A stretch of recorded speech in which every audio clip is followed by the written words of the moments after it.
Powered by the Inside the Birds podcast. Now, live from inside the Matt Black Kia Studios. This is Football at 4. Football at 4 is powered by the Inside the Birds podcast. It is brought to you today by our friends at East Coast Roofing, Siding, and Windows, serving all of South Jersey. If you call, they'll show up online, eastcoastroofing.com. Geoff Mosher is here, and we have a lot of news to discuss around this Eagles team. You know, one thing we didn't talk about for about 9 weeks were injuries. Well, they've reared their ugly head, Geoff Mosher. The injury bug has hit the Birds, and let's get into the injuries here on the Sports Bash Live, 97.3 ESPN. And, of course, Geoff Mosher is here from InsideTheBirds.com on this Wednesday edition. What's going on, Mosher? How you doing, Mike? How are you? Well, I'm doing all right, but the Eagles, a lot of injuries here. Let's start at the top. Dallas Goedert, injured reserve. How do they replace Dallas Goedert? We're seeing the problems they're having on defense replacing Jordan Davis. More on that here in a minute. But how do they replace Dallas Goedert? What do? Do they bring in another tight end? Do they try to use 3 guys to replace one? Do they go more 4 wide receiver sets? Geoff Mosher, what do you see? Well, I think Nick Sirianni said it best today when asked that question, Mike. He said, you don't replace Dallas Goedert. It's just, you fill in next man up or next men up in this case, but they don't really have another player of Dallas Goedert's caliber at that position. So Jack Stoll is their number two tight end. He'll become their number 1 tight end. He's Dallas Goedert light in that he can block fairly well. He can run routes fairly well.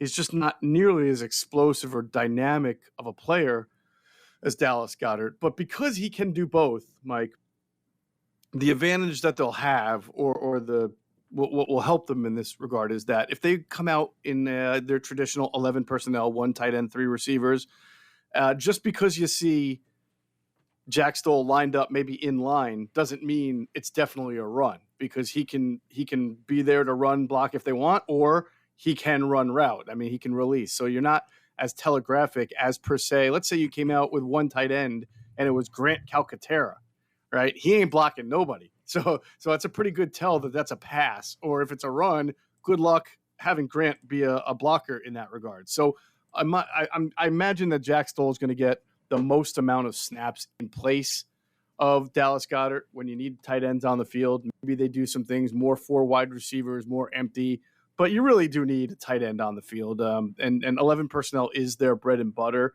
So it'll be Jack Stoll. And then they'll mix Calcaterra in, and I would surmise that Noah Tungiai will probably get some elevations from the practice squad too, because he's a good blocker. Tyree Jackson was also a guy last year. He played 1 game, had some targets in that game, had 3 catches, 22 yards. He had a touchdown in the game. He's a freakish athlete, big guy, played quarterback. I mean, is he a guy that would surprise you if he made an impact over these next couple of weeks? A little bit. I mean, will they try to get him on the field because of the mismatches that he potentially presents? Yeah, I could see that. But he lost so much time, without being the knee injury, and he was sort of a guy that they were trying to build up somewhat of a project in the first place. Can he get in there and do a few things? Sure, if he's healthy and ready and knows the offense and is part of it. But I think this is more of a Jack Stoll operation first and foremost with Calcaterra and Tungiai mixed in. If they need to do some 12 or 13 personnel. All right, Dallas Goedert to the injured list. He's number 1. Marlon Tuipulotu. How'd I do on that one? Tuipulotu. Great. To the injured list as well, and he must have hurt his knee in the game, and he was replaced today by 34-year-old 2-time Pro Bowler Linval Joseph. So give us the skinny on how they plan on using Linval Joseph, and will he play on Sunday? Yeah, for all the great moves the Eagles made in the offseason, Mike, and all the planning that helped them get to 8-0, some of the things that they didn't do well probably got swept under the rug. And I have to say, because I thought we brought this up we did bring this up on ITB and with you in the training camp leading into the season. We said, well, geez, if you're going to play this style of defense and Jordan Davis gets hurt or when he comes out, you really don't have anybody that can do what he does. And never has that been more evident than the last 2 weeks. So that's their fault. They could have had somebody. They just didn't. They decided to go into the season without it, and they paid the price the last 2 games. So that's what Linval Joseph is here to kind of play that nose tackle over the lineup, over the center, occupy 2 gaps. But let's be real about the situation. He hasn't played all year. He's just signing now. This will be 13th season. So while he's made 2 Pro Bowls and he's been an excellent run defender in his career, we saw what happened a couple of years ago when you brought in Haloti Ngata, right? And you didn't get the Haloti Ngata you thought you were getting. So I can one person just come in and be a savior to their run defense? No. Can he help because he does things similarly to what Jordan Davis does when Jordan Davis was on the field? Yes. So it helps, but I would not call this some kind of savior and expect their run defense to just magically be so much better because of him. Yeah, and obviously we don't even know if he can play anymore. Like, if he does what he did well at 32 and 31 and 30 years old, I mean, he made the Pro Bowl in 16 and 17. You're going back 4 or 5 years ago now. That's the type of player that they need. We just don't know if he can. He wasn't on a team up to this point, so we don't know if that's because he was waiting for the right opportunity. He can't play anymore. I think there's a lot to be learned here still.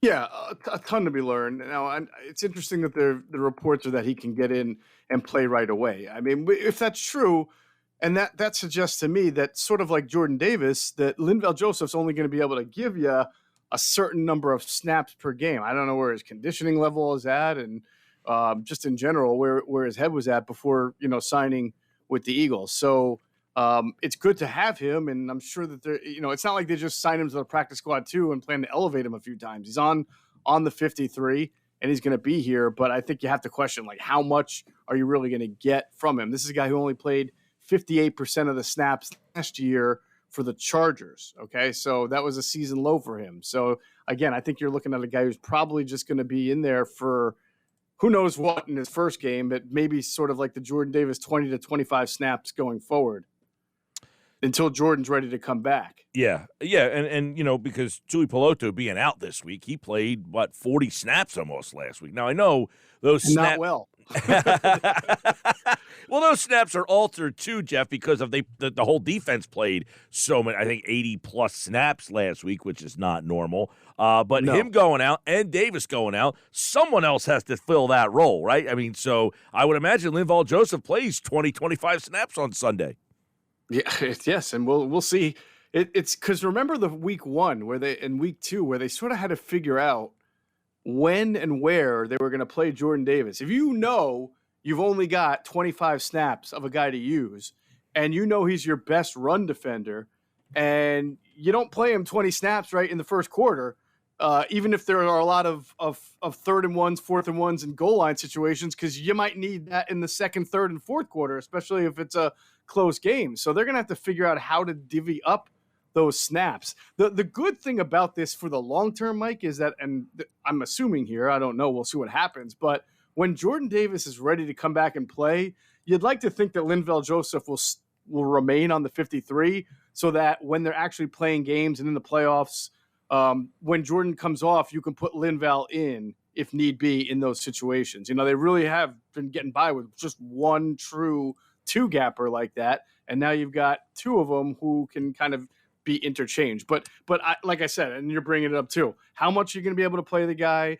It's not like the Eagles were great against the run. Even with Jordan Davis, they were still averaging 5.1 yards per carry against them. So this is not a cure-all. This is not a panacea, right? It's just something that can help. Yeah, maybe it's more like a tourniquet. Yeah, well, and I'm sure you follow the Honest NFL on Twitter, right? Did you sit there and watch every single drive that he posted today? I mean, he had a thread of all 9 drives that Washington had.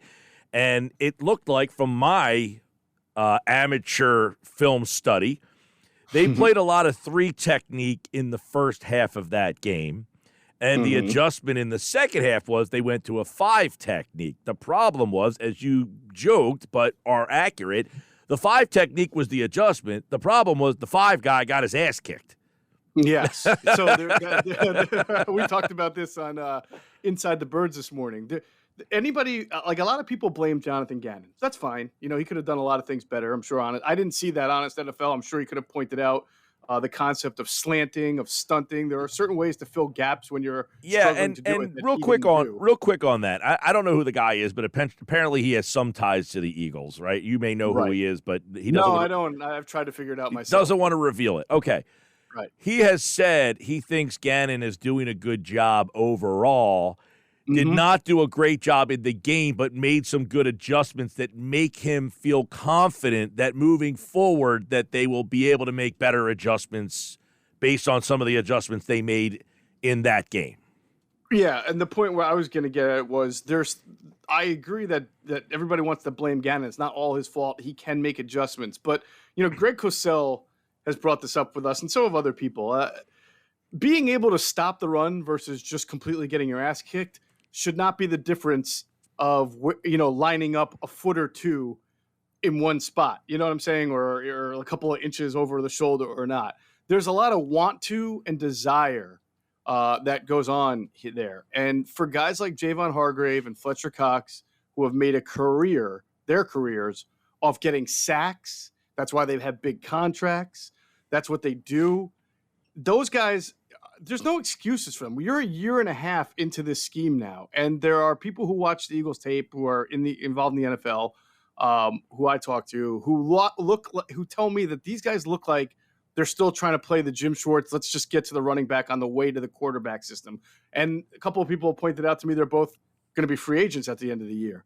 So I don't know what's in their heads, but I'm pretty sure that you could say this, they could be on the worst run defense in the NFL, but if they each had 10 sacks, they're going to get a lot of money. Yeah. As opposed to, what if they're on the best run defense in the NFL, but they both had 2 sacks? Are they going to be, judged accordingly that way? So I think that they've also got to help Gannon out by playing the run when they're supposed to play the run, and don't just let yourself get knocked on your butt and watch the guy steamroll you. Well, and what did, if you go to Inside the Birds social media platforms and watch the Q&A show, I think it was Jason Avant who said the line has went from buying in to individualism. Basically what you're saying, hey, I got to think about myself here and forget buying into stopping the run and filling my gap and taking on blockers. I need to get the hell off these blockers and start making some plays.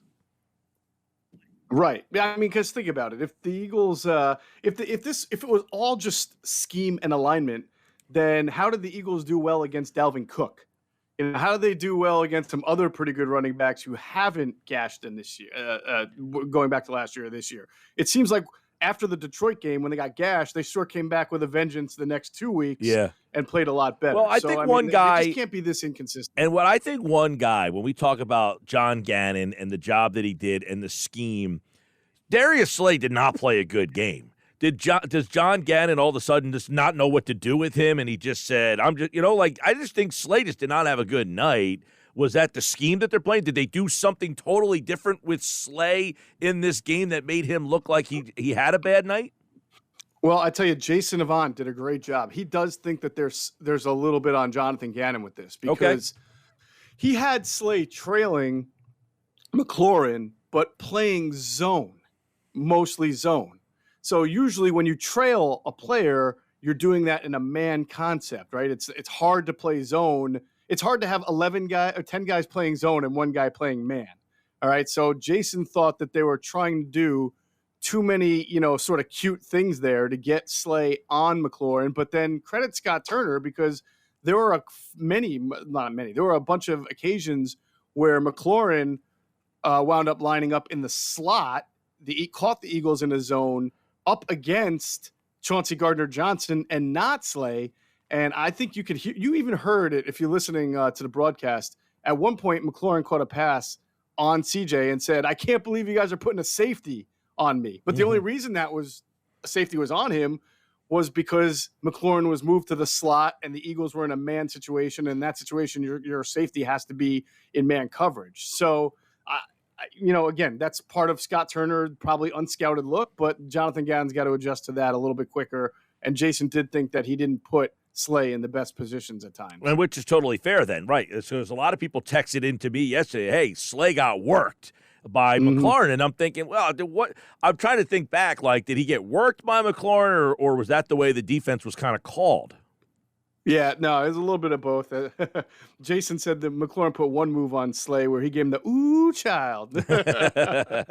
So I can imagine that was a pretty filthy fake or a little juke move that Slay did not see Yeah, well, coming. because Slay, you're right. And look, McLaurin had him a lot of yards in the first game they played too, but none Right. of substance because they only scored 8 points in that game. This game, he had similar numbers in the game. It's just that, they came like you mentioned the offense, the team against the run. To me, the bigger deal wasn't they weren't horrendous against the run. It was that Washington just stuck with the run. They didn't care that they were only plodding along. I think you got to give Washington a lot of credit for that. Like if Philadelphia said, look, we stopped you like in 3.1, the biggest run they had was 11 yards. It wasn't like they were just gashing you for 5 and 8 and 9 and 11 and 7 and 6. There were a lot of 3s and 4s and 2s and 1s and 3s, but they just kept doing it. Like they didn't get away from it. You got to give them a lot of credit for that. Like Philadelphia's like, dude, we're fighting. We're throwing some punches. You're throwing some punches. We're defending ourselves. But I'll give you credit for just keep throwing punches at us. And in the end, they ran the ball 49 times, which you don't see often, and they converted on third down, which was the big number. One of the things I really harped on in the pregame show, Mike, was that what Washington did, by the way, against the Eagles was not sort of I'm sure it was designed to limit how much the Eagles were going to get the football. And I'm sure a lot of teams are going to try to do that now going forward and have been. But Washington had actually, since going to Taylor Heineke, they were averaging 19 rushes per game in the first 4 games. They were 1-3 for 97 total yards. In the 4 games after, with Heineke at quarterback, they were averaging 35 rushes per game and over 130 rushing yards. So again, if you do the math on that, that's not a very high average. They're not dynamically running, as you just brought up, but they were devoted to it. They knew they had to be. The only way that team can win is by shortening games, limiting how many times Heineke has to throw, and when he does have to throw, you want him throwing on second and manageable and third and manageable. They can't be behind the sticks. That is not with that offensive line and that quarterback who can throw some hospital balls there. So they did an excellent job of executing their game plan. The old hospital ball. We talk about he throws them, man. What is interesting about like the opponents that Philly is playing. This is almost like a college situation. When you play Navy or Air Force at the academies, you're seeing something that you don't see a lot. Why? They don't have the talent, so they have to do something to make you over-prepare for them in hopes that you don't prepare enough. Right. The NFL is built to throw. The Eagles built their defense to defend the pass and get turnovers, rush the passer, force strip sacks, which they got the other night, force interceptions, which they got the other night. You're playing lesser talented teams, and they're giving you more problems because they don't have as much talent, oddly enough. Right. What's the SEC team that runs the triple option while everybody's – is it Georgia Tech or Wake? Georgia Tech is a ACC team, but they do run ACC, right. the triple option a lot, yeah. And they almost always win their first game of the year. At least when they had Paul Johnson and they were doing that, right? Because people it's like you don't prepare for the triple option. And when it's the first game of the year especially, you're like, oh, I forgot.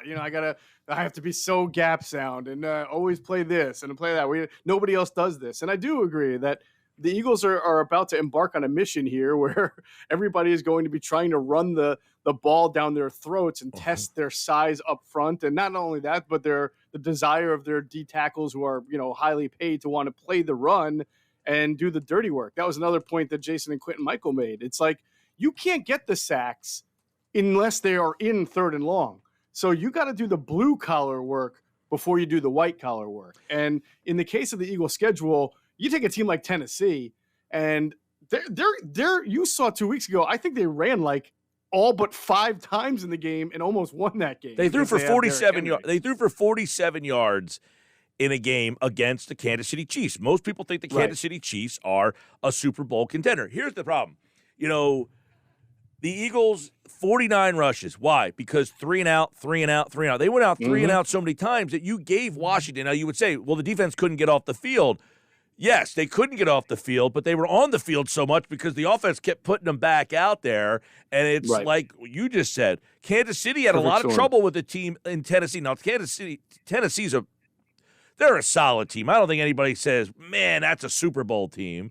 We've seen this act from them before. That's their problem. Yeah, no, listen, they're. I never thought they would be the record that they are. I thought they were going to be terrible. They're a very well coached team, but you're right. Nobody looks at them and says, I think they might actually win the Super Bowl this year. No, exactly. But the reason that they are competitive is because they do something that you don't see all the time, and that is the interesting part about what Philadelphia has coming up here. They're going to face a lot of teams, and here's the thing.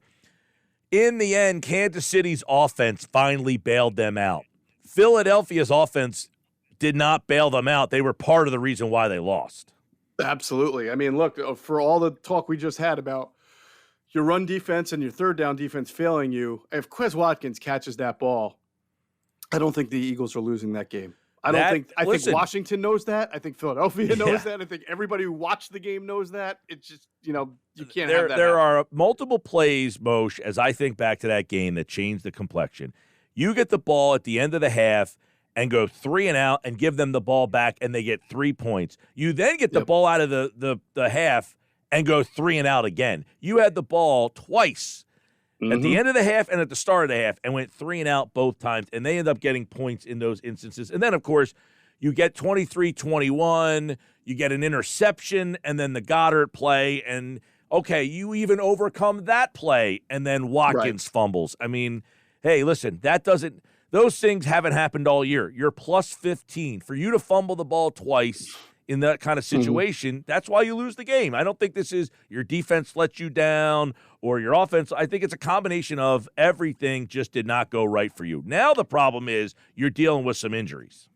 Yeah, and then so that it's like it's a bad storm. You're coming off a loss. You've been exposed in run defense for 2 straight weeks. One of them team was able to beat you.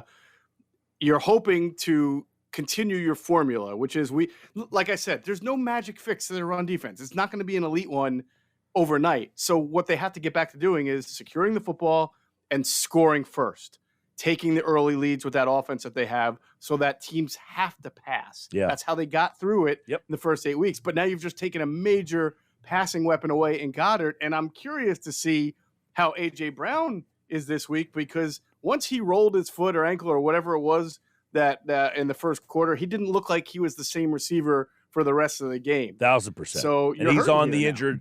He is on this week's injury report, as is Devonta Smith. So both guys on the injury list, and we know that Goddard's out. We know that Tui Pelotu is out. We know that who else is out? Jordan Davis is still out. We know that Avonte Maddox is still out. So a couple injuries that you're going to have to get through. Geoff Mosher, InsideTheBirds.com, the Inside the Birds podcast. You can check that out. It is active. It is live. And, of course, every day, football at 4 right here on the Sports Bash Live on 97.3 ESPN. Moshe, take care, buddy.